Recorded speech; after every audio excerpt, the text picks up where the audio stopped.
Welcome back to the Mark of Kree, where our hero's destiny is calling, and all he requires is the aid and insight of his mentor. Let us speak outside where we can be alone, and bring your Taiaha with you. Rao, my boy, it is time for us to speak. This story has been a long time coming. I hoped it could wait, but dark forces move on the horizon, so listen carefully, boy. I am a Rakus, or protector as we are known in these parts. My father, a great and noble warrior who was also a protector, trained me in the art of combat. We Rakus were formed to defend the bearers of the Mark of Kree. We were given the task of guarding these symbols so they could never be brought together, and the evil spell they contain invoked. Alas, over time, like the marked families, we too have been wiped out. Someone has been collecting the marks. Someone is intent on using Kree's dark spell. I am the last of my kind, and have trained you to carry on the ways of the Rakus. One day, you too shall be known as a protector.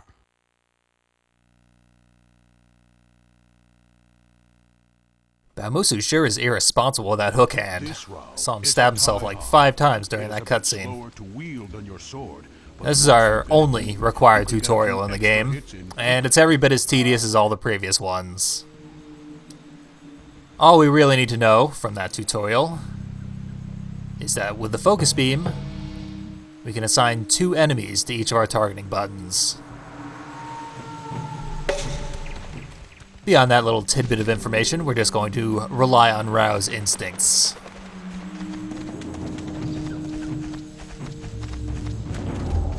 Of course, we have to return to the inn, talk to our family before we head off. If you can stealth or use your bow first, do it. If there is no way to surprise your enemy, look at their weapon. More inane tips from good old Baumusu. He just wants to help.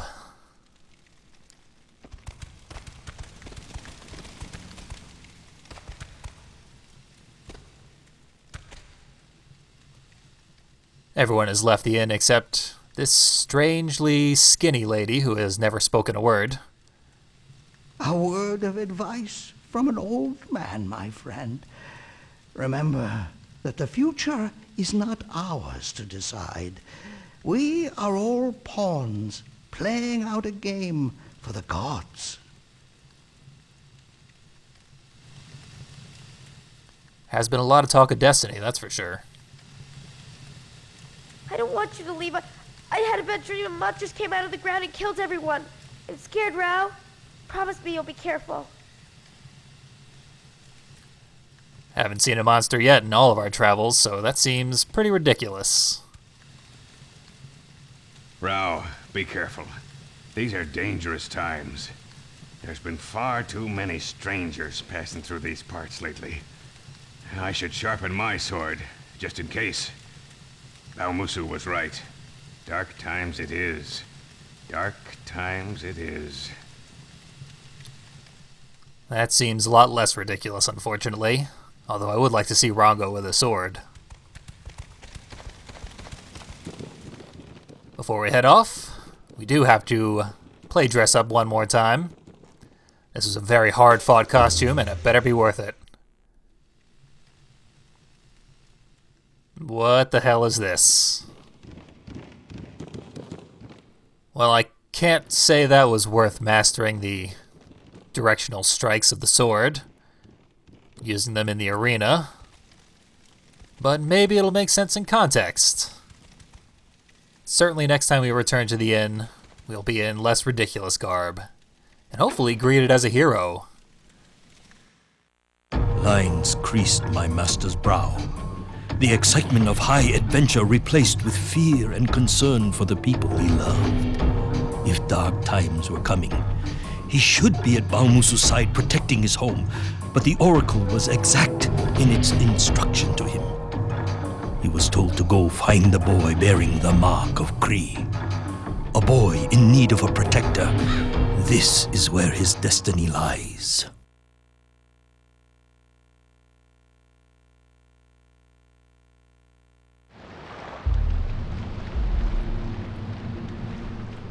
Probably the most immediately obvious thing here in Meifiti is the architecture.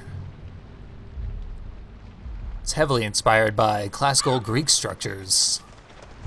A more immediate concern is the enemies, which this place is crawling with.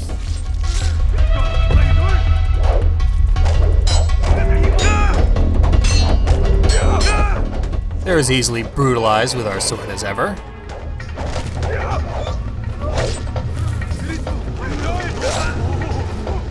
But while we've got them aghast, we can pull out our new Taiaha.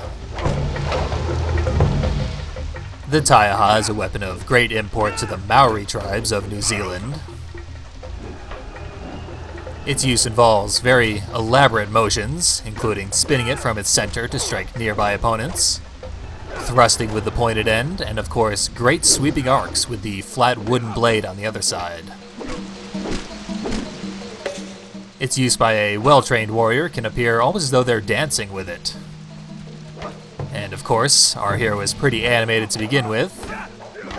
He's going to only exaggerate its already very impressive use.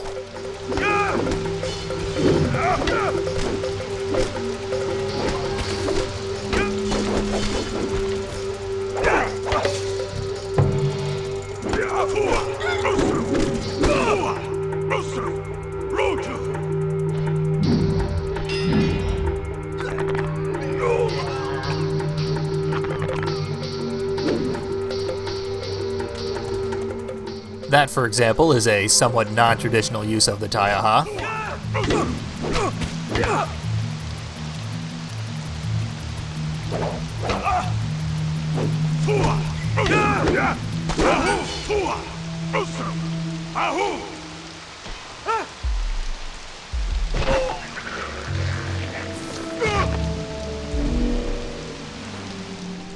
And of course, anything Rao gets his hands on is eventually going to be used to impale somebody. That was our first challenge, and most of our challenges involve using the Taiaha. Particularly its extremely wide attack arcs to strike multiple opponents at the same time.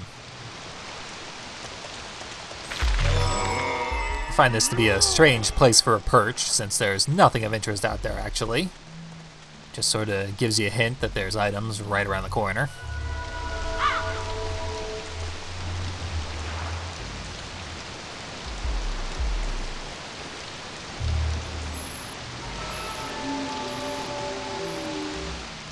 And female archers seem to be on guard here.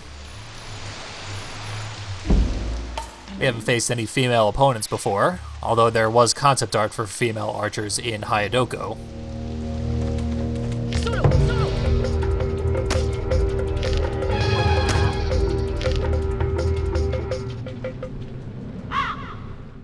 These archers are even more skilled than the ones from Vaitaku. Will fire very, very quickly if you let them.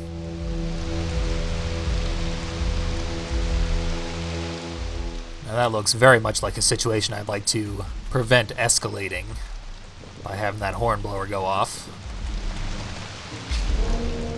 Haven't quite mastered the many new animations that come with the Taiaha.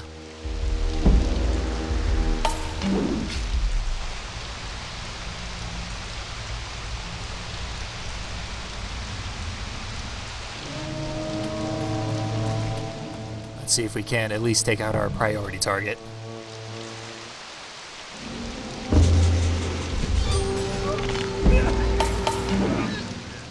Despite the ambivalence of his cohorts. Naturally, they were going to notice eventually.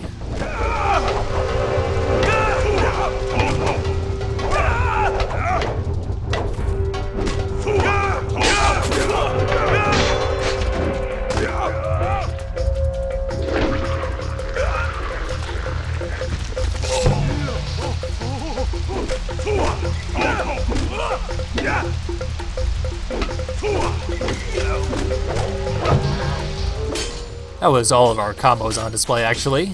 The last one there was Fuatoko Rutu, which is much more useless than it was with the sword for some reason. It's supposed to take the legs out of the opponent, but it never seems to work. Our challenge there was for striking 2 enemies at once with a backstrike,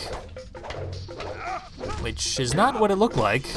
I believe I was facing both the opponents when I got that challenge, but not going to complain. They're pretty much inevitable as long as you actually opt to use the Taiaha. Now we just got to do some stealth kills and strike 2 enemies at once with a left attack. That one's a fair bit harder to control. But again, virtually inevitable.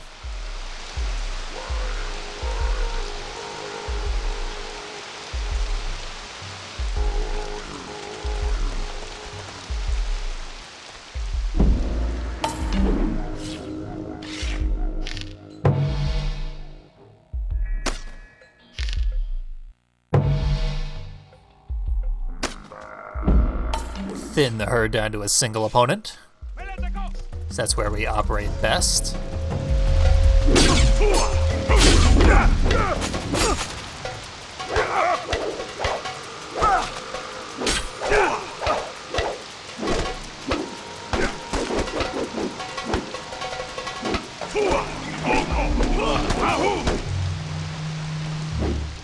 We'll find that armor breaks off much more quickly with the Taiaha than it ever did with the sword.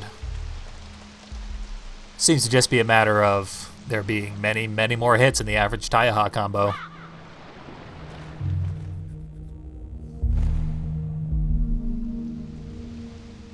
There's an interesting fella. See if we can't go find out what his deal is.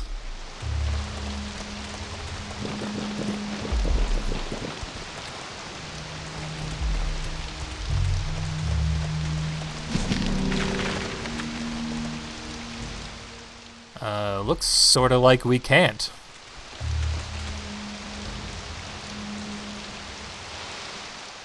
Yep, this whole pathway is blocked to us at the moment. So no point in delving further. Not until we find a way to open it. So let's try this path instead.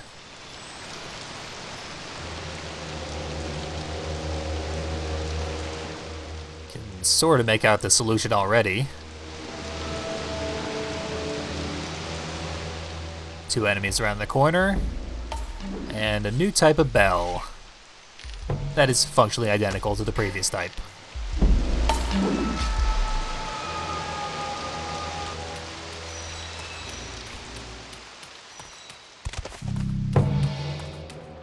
Slightly different button input on the double kill, which was enough to trip me up the first time.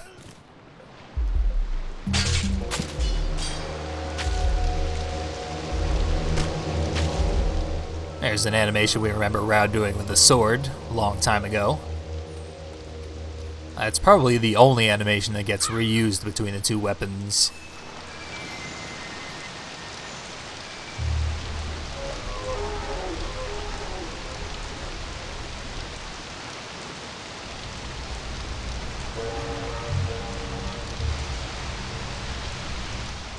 Way off in the distance is the switch we needed.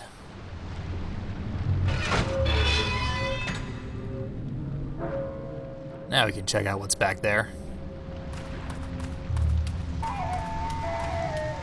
Still not used to seeing Rao in his ridiculous getup. Between that and the new weapon, it's almost like playing a completely different character.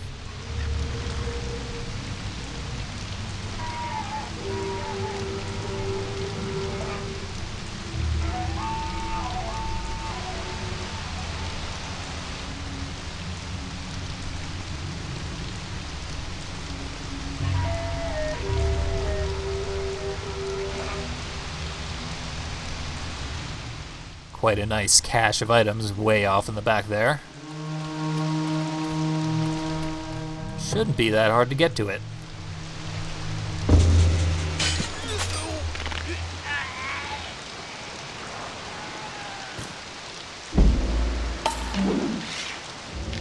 A big old vulture here.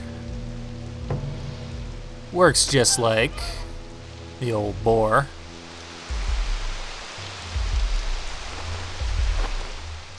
Watch out. Okay.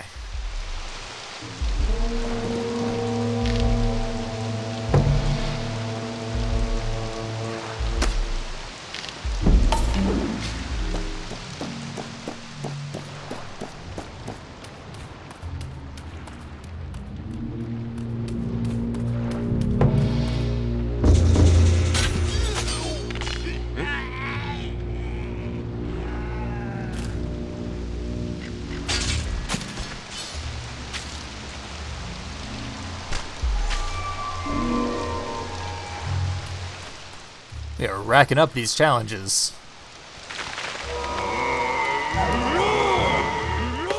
And the Tuku already. Maybe this is a ridiculously short level.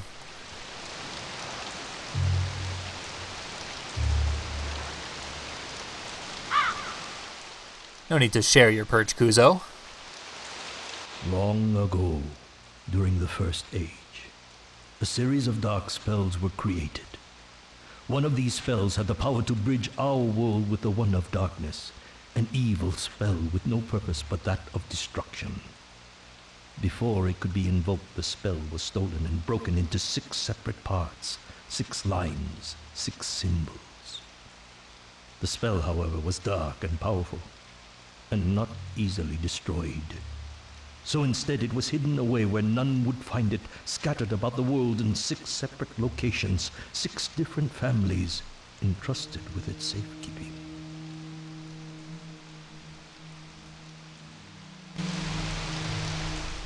Well, we've heard that before. But back then, we had no way of knowing its importance. I like that this carving actually has a bird on it. Might be Kuzo himself.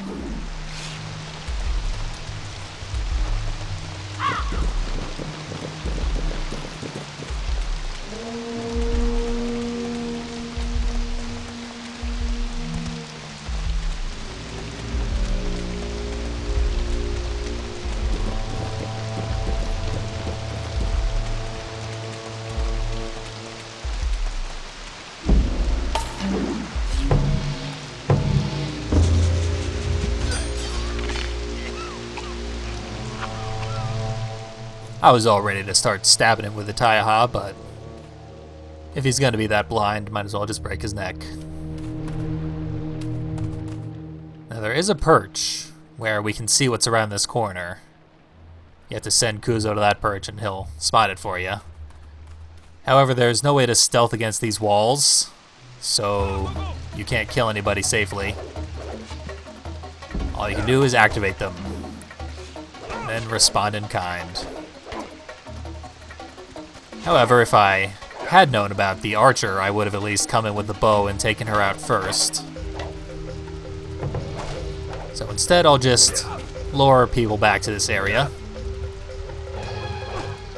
Take them out in relative safety.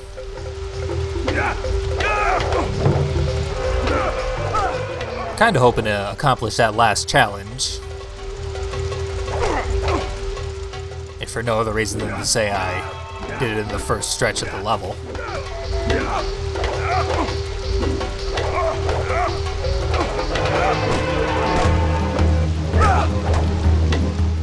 Just try and line up the enemies to my left. They're not very cooperative.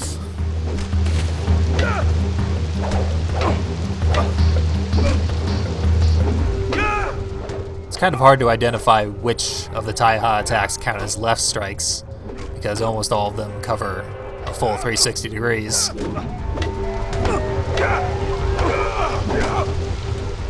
The manual rather hilariously attempts to pretend that there's a advantage to using the sword after you have the Taiaha.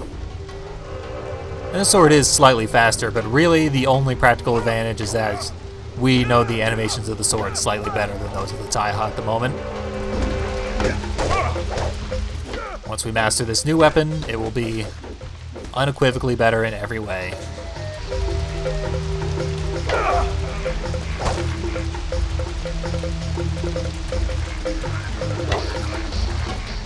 Just want to break from combat and restore my health a bit. Did not play that last fight very well.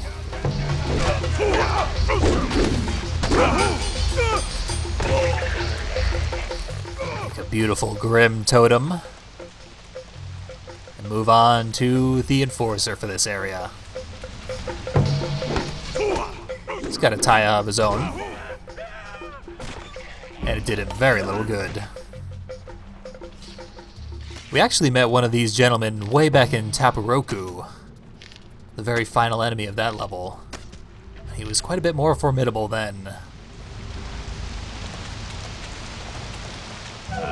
That was the last enemy guarding this boat here. We'll begin the seafaring leg of our journey after we've taken a breather.